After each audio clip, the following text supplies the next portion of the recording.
Hi everyone, welcome back to my channel, Dave Dismantled. Please comment, like, share, and subscribe. This video is inspired by another Canadian channel called the Canadian Libertarian. The link to the channel will be in the show notes. Excuse me. It's a pretty good channel. He has a lot of content, and I'm not a libertarian myself. I'm an anarchist, a spiritual anarchist to be exact. I see libertarianism as another ideology that, while it promotes many of the same tenets as anarchy or voluntaryism, still falls under the illusion of politics. So politics is nothing more than a construct of the minds of humans. It does not exist in nature. Now, most libertarians seem to promote some form of limited government, and many also seem to support some form of tax. Now, it doesn't matter how you want to euphemize it or justify it, any form of government is slavery, and any form of taxation is also slavery.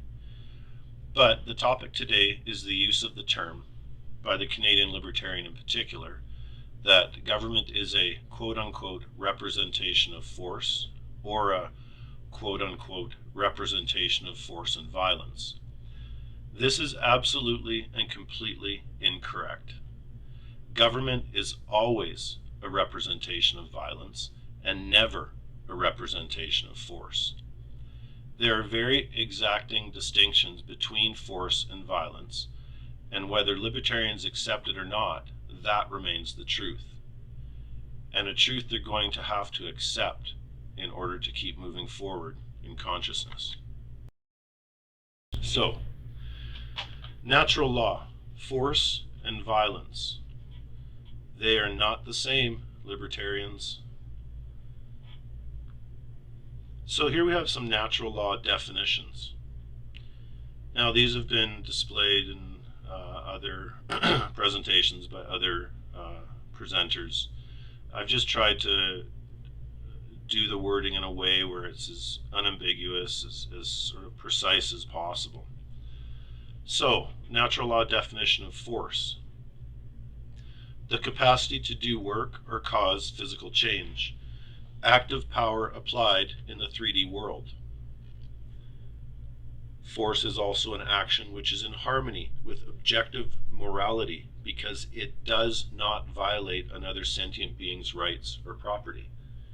It is an action which one always has the right to take. This includes defense against violence. Natural law definition of violence. Active power used to initiate harm to rights or property through coercion or theft. Violence is a wrong action that is in opposition to objective morality because it does violate sentient beings' rights or property.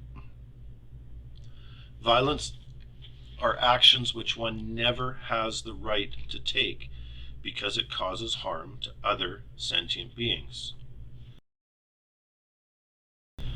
Now here's some natural law examples, or examples that could be applied against the body of natural law.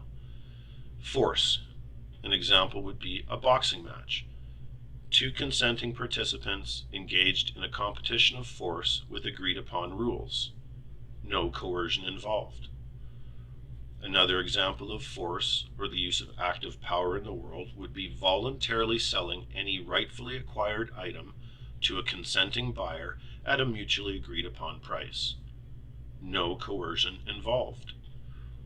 Another example of force under natural law would be grouping together to protect the rights and property of you and others against violence, or against the initiation of harm. A natural law example of violence. And you might notice a theme here, folks. So, example of violence under natural law, taking the property of another without their consent or agreement and in an arbitrary amount, such as taxation. Another example of violence under natural law, using coercion and physical harm to prevent others from engaging in free will transactions, such as the war on drugs. And lastly, violence would be grouping together as government or some other name and using coercion to steal rights and property. So here's some logical conclusions for all the libertarians and people in general out there. Government is based upon coercion and illegitimate claims over the property of others, including their body. This can only be seen as violence and slavery if one uses consistent logic and reason. Since government is based upon coercion, violence, and slavery, it can never legitimately exist, as it is objectively immoral in its entirety. That includes limited government, quote-unquote limited slavery, minarchism, quote-unquote mini-slavery, minimal statism, etc., whatever you want to call it. The reasonable and logical conclusion is that government is always violence and never force. Most libertarians have to move higher in consciousness and understanding of natural law. And if we want to look at mapping consciousness to the illusion of the political spectrum, well, let's take a look at that.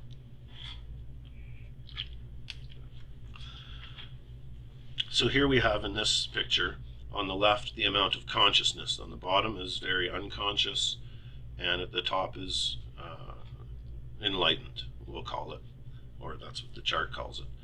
And on the bottom is the amount of external government control, based on coercion and control. So on the bottom part, the widest part, we have communism on the left, fascism on the right, and as we move up, it's a little narrower, socialism and capitalism, and then it continues to narrow, and we've got a republic based on classical liberalism, and then a republic based on classical conservatism.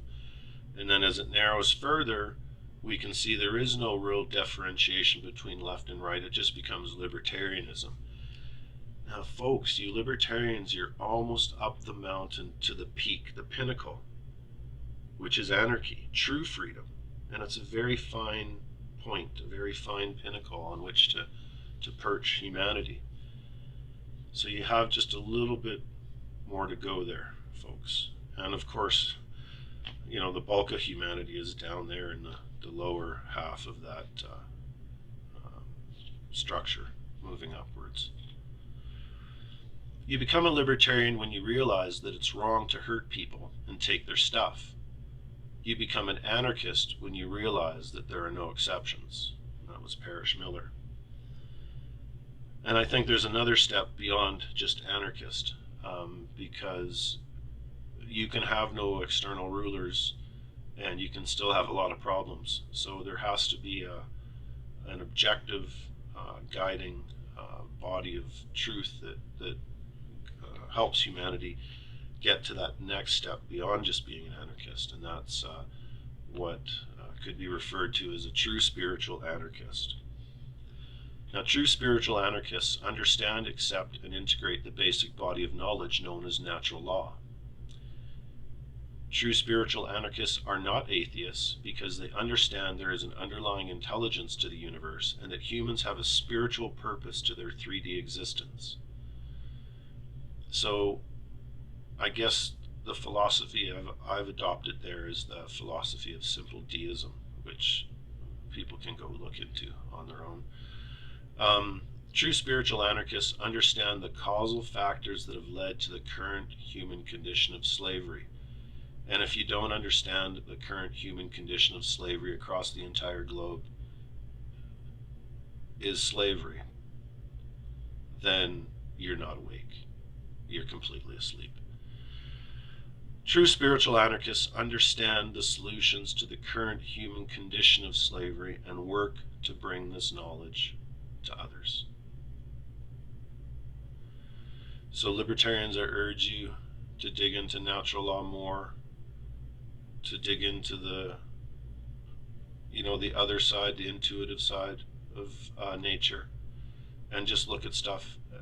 You can feel whether something is truthful or not. It will resonate with you. And I don't want to use that New Age term there, but it will. You will understand inside that this is truth. So, thanks for listening, folks. Take care.